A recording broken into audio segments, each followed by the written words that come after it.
My name's Pierre Della Franconi, and this is Butternut Maple Farms. Welcome.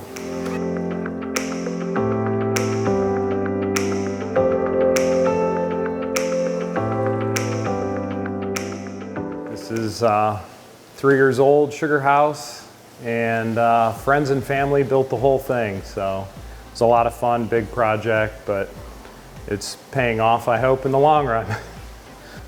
Getting ready to light the fire.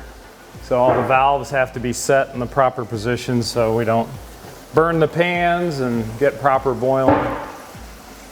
And we're getting there. It's still filling right now.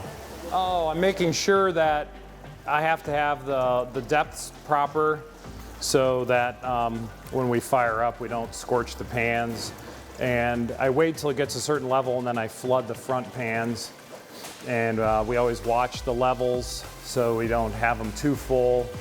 And all the valving, we just reverse the flow because the niter builds up in the pans. So we try to, every boil, reverse the flow to even it out, to keep them clean so we don't get scorching and all that.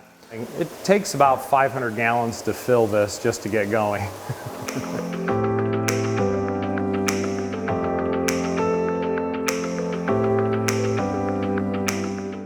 So it does a pre-cycle just like a household furnace. It'll make sure there's no problems, so the blower will run for quite a while, and then we have a main fuel valve we can shut off, but we can regulate how much gallons per minute we burn with the knob here. And this way, if we ever have a problem, we can turn it down without scorching or burning pans, or if we have other issues, or we can just let it cool down or warm up, which is very nice. But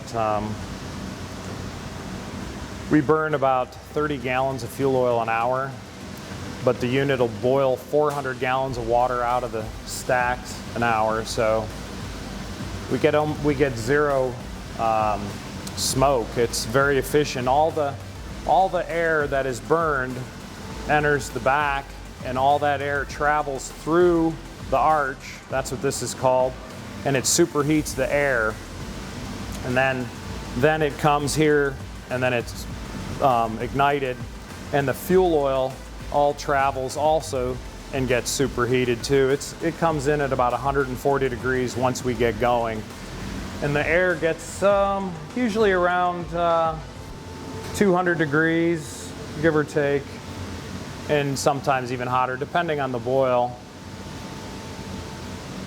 So we're just waiting for the cycle. There it is. So now we're lit.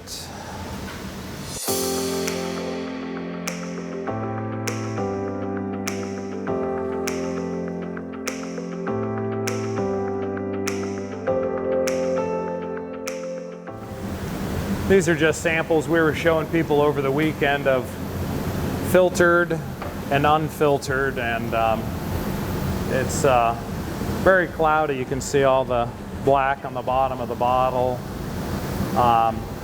Normally, you know, when you had not a big of an operation like this, you could use a cone filter that's usually wool, and it's just gravity and it filters it all out.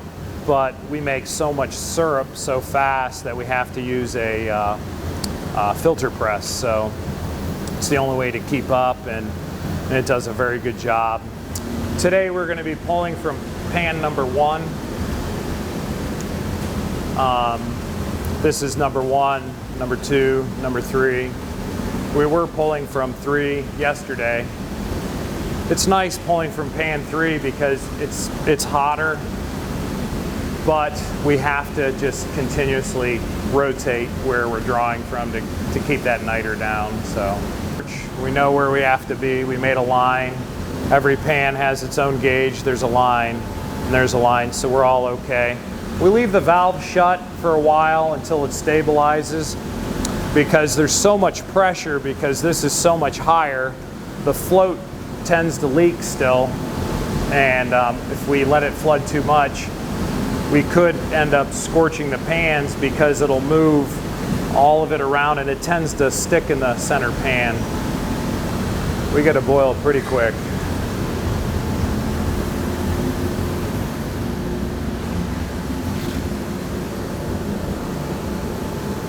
So now we're just getting up to the operating temperatures. Right now we're putting out probably 400 gallons of steam or water out the 2 stacks per hour. Today we're only going to make about 40 gallons. We didn't get a large run. So it's going to probably give us about another 20 minutes before we get a draw. And right now we're at 211. It's climbing slowly, but we'll get there.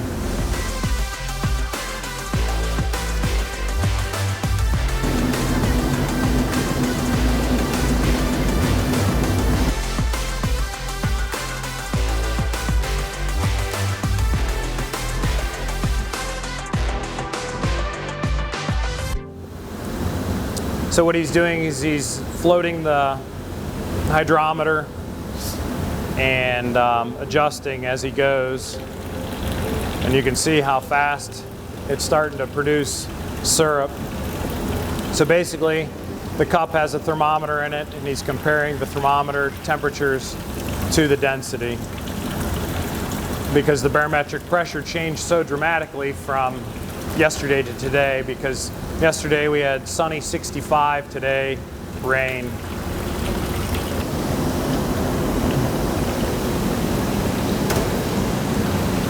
And then we usually get a heavier draw once we add the defoamer. Releases that steam real quick. We have to recirculate to allow the powder that I'll be adding here in a second to build up the filter. So we'll just get some of the diatomaceous earth.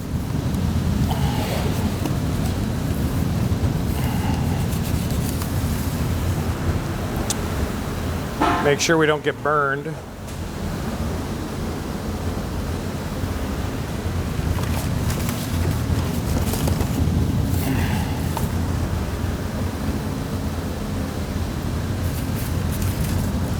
then we just mix it all in. And this powder, it looks, a lot of people get a little upset. They think we're adding stuff, but we're actually just putting in a filter. Make it all real nice and taste real good. So we get all the grit, the sand, the minerals, and everything else out.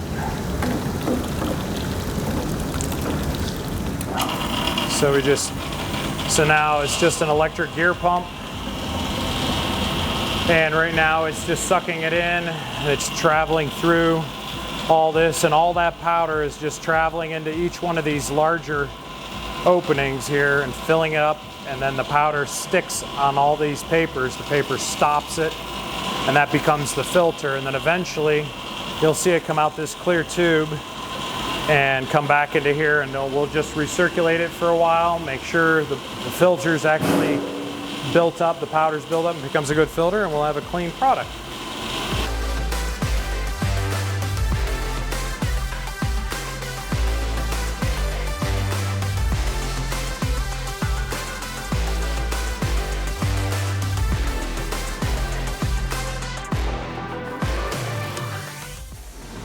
It's working, everything's clean and removed. So now we can put it in the canner. So now we're just gonna fill the canner with the syrup we just made, and then we'll actually start heating it again to get it between 180 and 190 degrees, so that when we put it into the bottle, we can sterilize the bottle. And then we invert the bottle upside down to get the air bubble to travel through the bottle, and that will then sterilize the air on top of that. So what we did, now that we filled it, we got it up to temperature. We're just over 180 degrees. So now we can start bottling. So that's the final product.